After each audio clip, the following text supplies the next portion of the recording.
Karthik. Yeah, Let me first also introduce, on my left is Karthik Malhotra and Suyash. So, hi, Shweta. Good to meet you. Hi. Yeah, so interesting. I think, it comes about 2 days, 3 days after the manufacturing PMI came out. Now, the PMI or the Purchasing Managers Index is a benchmark that looks at a couple of hundred companies. In the case of services, it's about 400 companies, and data from 400 companies collected and analyzed over a 2-year period, a 24-month period, helps the index makers to arrive at a numerical value. And any value which is above the figure of 50 on a scale of 100 shows there has been expansion in economic activity. And any figure numerically below 50, it represents a contraction.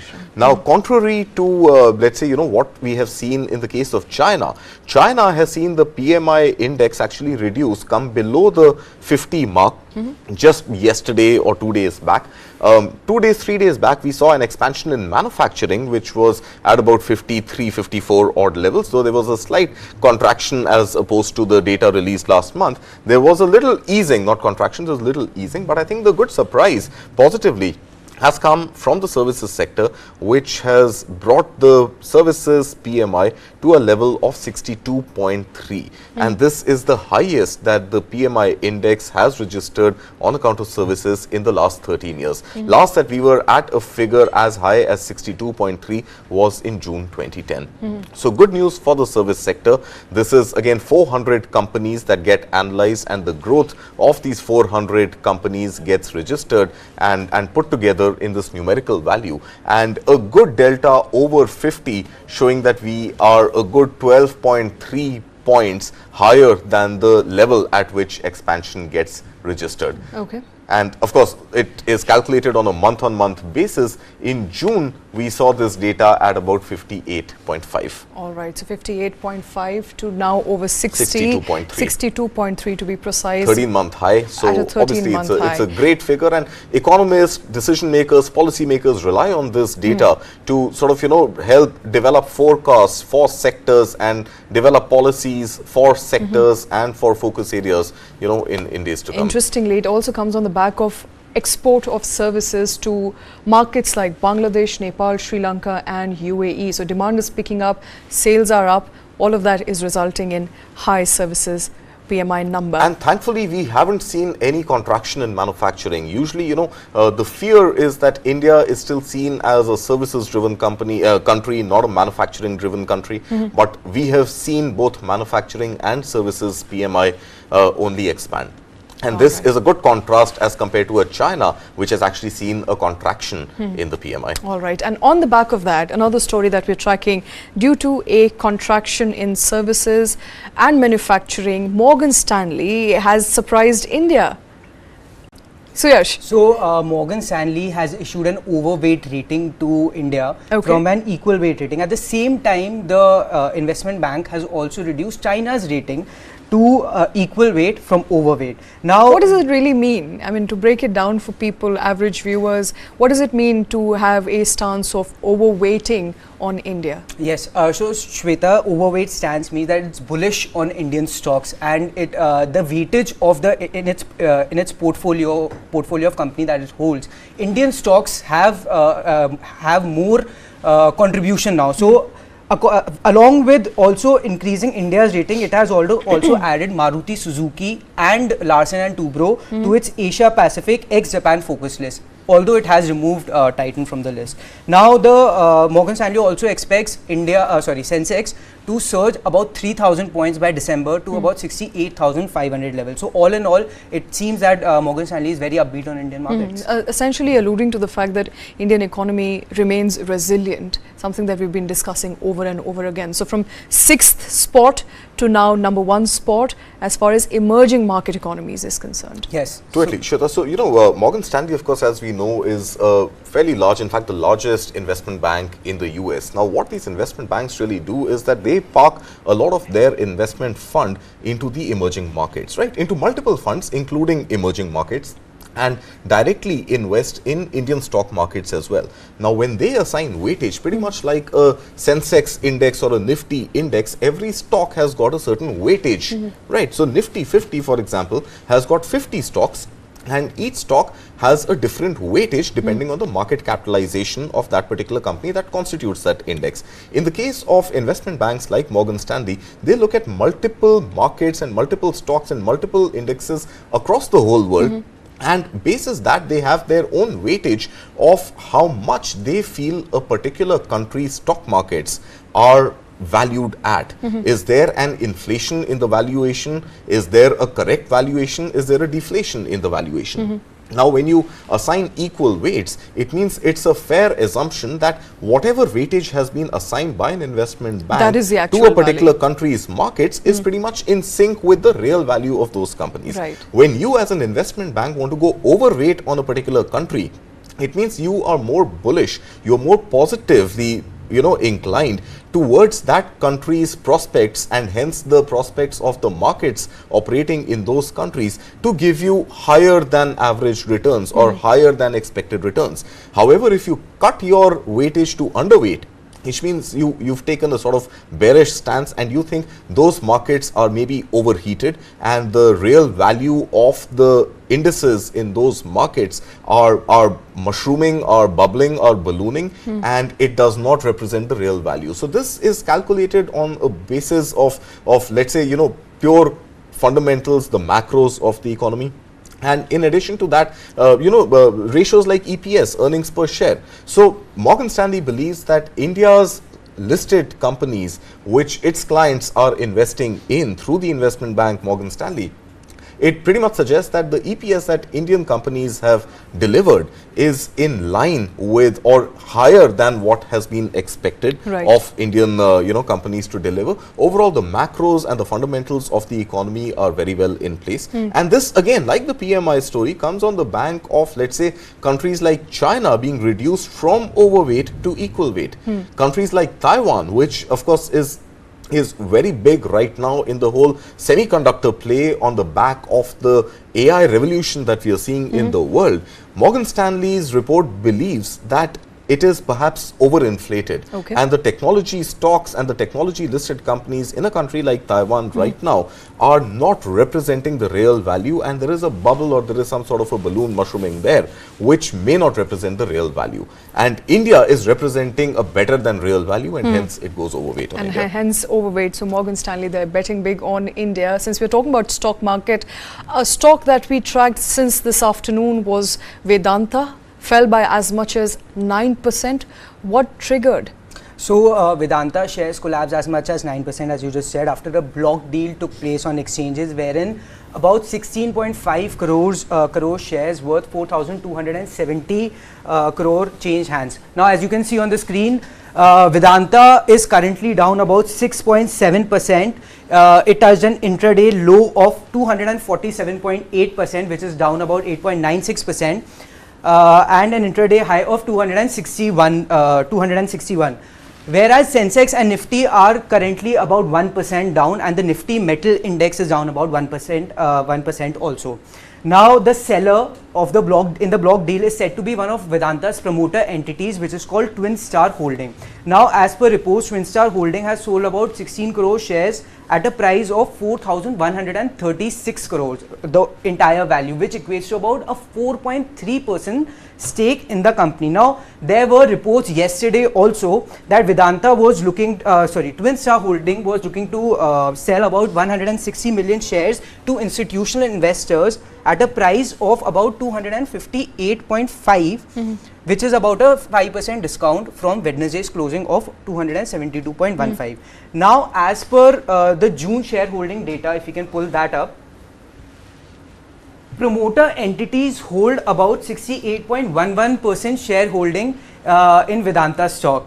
Now, Twin Star itself holds about, before the stake sale, if the stake sale was in fact from Twin Star, it held about a 46.44% stake in Vedanta, which equates to about 1 trillion rupees. Now, according to the reports that has been circulating, the proceeds from this particular stake sale will be used by Vedanta to reduce its debt. Right. So during the June quarter earnings of Vedanta reported a net debt of about 59,200 crore. Its net debt to EBITDA ratio increased stood at 1.88 times as against 1.28 times in the March quarter. So it seems like the focus again, at least as far as Vedanta goes, the focus is to reduce the debt, and therefore we are seeing a stake sale, which will of course bring in some funds and help the company, clear off some debt. And the stock So is. one question. Sorry, yeah, go No, ahead. absolutely. Karthik. Usually markets see repayment of debt as a positive sign. Signal. Why is it that the shares are plummeting when there has been a block deal to actually raise capital to offset debt?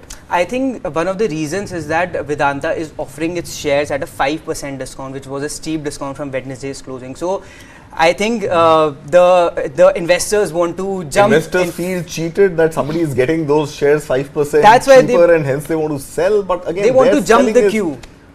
Okay. It seems like that at least. Okay. A 9% decline. And the stock has recovered slightly, I think, it down has by recovered, about currently it's 6.8. down about 6.7%. 6.8 to 6.7%. So of course, that is the big story. We will bring you more at about 4 o'clock. But moving on for now, lithium mining and lithium mining is a story that has got us a lot of traction, Karthik, because lithium mining will now be made open to private players, private sectors.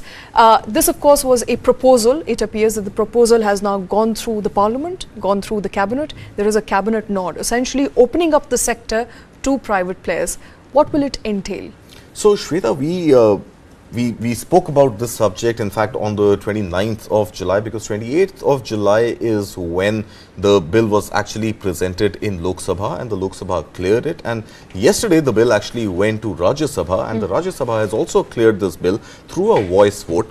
And what is this bill all about? This bill is primarily about opening up. It's a revision of the existing mines and minerals, mining and minerals policy, which has been in existence in India for decades. And there's been a revision now because for the first time, certain minerals which were classified as atomic minerals, there were 12 of them, out of which 5 have now been removed from the atomic minerals list and have hence been opened up to private exploration. So private companies like Vedanta that we were just speaking about, which is into natural earth minerals, mining and minerals, and multiple other private sector companies can now apply for a license, and once they get that license, they will be allowed to freely explore these precious earth minerals, including lithium. Okay. And the critical importance of lithium is that lithium is the single most relevant, important, rare earth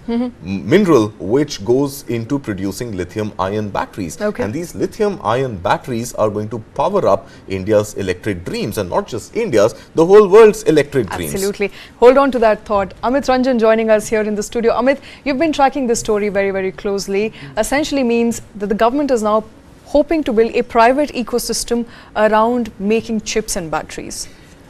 Look at all the minerals that they've opened up. Lithium, beryllium, niobium, titanium, tantalum, zirconium. Okay. Lithium, Karthik said, goes I into haven't electric even batteries. heard of the rest of them. Yes. I doubt But I'll tell you where this is going. I'll I'll tell you where the whole thing is going. Beryllium is used in making electrodes with in alloy with nickel and copper. Niobium, superconducting magnets.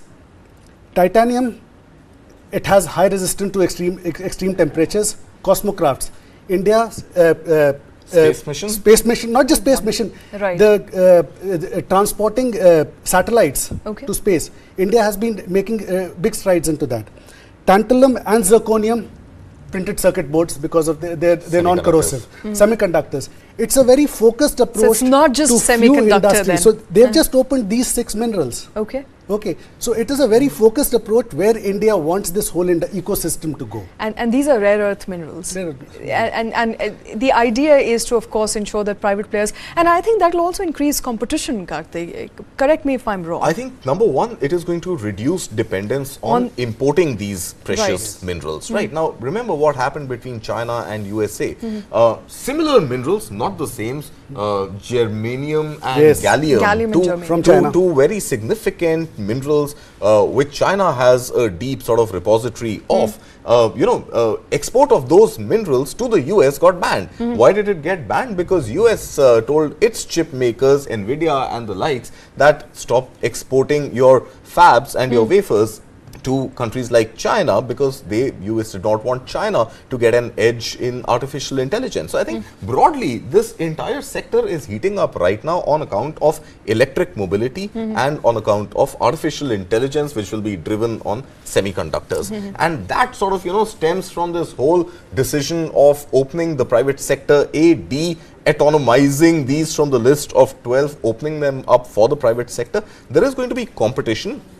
Competition, I believe, is obviously always healthy. As long as the government sat on it and protected it as government property, we did not see any excavation, It didn't come to extraction. anybody's help. It didn't come to anybody's help. Well, maybe, back in the day, we didn't even know the use of these minerals. Right. We know the use of these minerals today. So today, opening it up, of course, it attracts competition. Competition is good. It is, if nothing else, it's definitely going to lead to more efficient time to market. Multiple companies bidding to get a particular block of that mineral field to mine improves chances, probability of 5 companies working together, at least a 1 in 5 probability of somebody discovering lithium, if not gold, right? Discovering something at that pit. So lithium is gold. Lithium, yeah. I mean, a lot of people are right now comparing, gold and oil with multiple things. Hey, data is oil, lithium is gold, etc. But of course, I mean, this competition, I think more important than a price competition here, I see a time to market competition. And this is, of course, urgent need, because if we want to electrify our mobility, if we want to fulfill our electric dreams as a nation and also create some sort of an export hub of lithium-ion batteries from India at some point, then the sooner we get access to these minerals, the better off we are. And the government seems to be clearly now playing catch-up. So far, losing out on technology and also losing out on minerals, hoping to prop up both, That's right. But the government is still going to have minerals. some sort of an MSP in place, and that MSP, I believe, is going to be, discussed and debated in the winter session of the Parliament, and maybe around December is when we can see some sort of a minimum price set to whatever these private companies are able to extract, and that is the price they pay to the government. And beyond that, depending on the value addition, depending on the supply chain, they should be freely allowed to sell it to another private player who will then use it to add value and create something meaningful out of so these if it goes through the Parliament in the winter session, perhaps private sectors or private sector companies are looking to enter the market by January or February of next year. So it's going to be as soon as that. But we're going to move on for now. A story that we're tracking is coming by the way of income tax returns, a new way of fooling people. Those who have filed their income tax returns are now getting a message which says you've got a percentage returned back to you, you filed excessive taxes, but that money, that link perhaps, is a way to scam people. What's happening? These, with social media and all the platforms of talking to each other, these kind of messages have been the order of the day for the last few years now. So, you get your returns, but you don't know, or not all people know when you are getting those returns. And then you get these calls, we'll get you your returns faster, or right now, and if you haven't gotten them, then you need to worry. And that is where the scam starts. All right. So what is the modus operandi here? Karthik, how does it work? If I were to get an email or a message that says I've got some return from income tax department, should I trust it? Should I not trust it? How does it work? See, I think number one, I'll tell you. So this story, in fact, we discovered this yesterday evening when the income tax department on its own Twitter handle, sorry, not Twitter, on its own X handle had not tweeted, had posted this particular instance. And I've got this. I don't know if you can pull this up, or I could maybe try and get the camera to zoom in and take a look at this. This message that the income tax department has actually shown. And if the camera can please zoom in here and show the kind of the kind of message that the income tax department has posted on its X handle, not the Twitter handle. Is it still called handle? I don't know. It has to be called handle. Right. So this is what it says. If you notice, there's a little forwarded many times here, which suggests to me that it is a WhatsApp forward. So number one, I think a WhatsApp message coming from the income tax department. Income tax department does not send WhatsApp messages. Alarm bell, red flag. Right. Avoid it. If there is a link embedded in any form of communication, whether it is WhatsApp, whether it is SMS, whether it is email, avoid it. This particular message, a prototype, I assume, is by the income tax department on its Twitter handle. It says, the message which has been forwarded many times is a sample. It says, dear sir, you have been approved an inertial refund of 15,490 blah, blah, blah, whatever. Karthik, I think it's an important story. We'll get back to it. But Amit Shah is speaking in Lok Sabha. Let's quickly cut into that. Okay. और अनुच्छेद 239 के ए में विशेष प्रावधान किए गए हैं, जिसके तहत दिल्ली विधानसभा सहित एक संघ शासित प्रदेश है। तो दिल्ली ना तो पूर्ण राज्य है, ना संघ शासित प्रदेश है, ना संघ शासित प्रदेश विथ असेंबली। क्योंकि ये राजधानी क्षेत्र है, इसको ध्यान में रखते हुए 239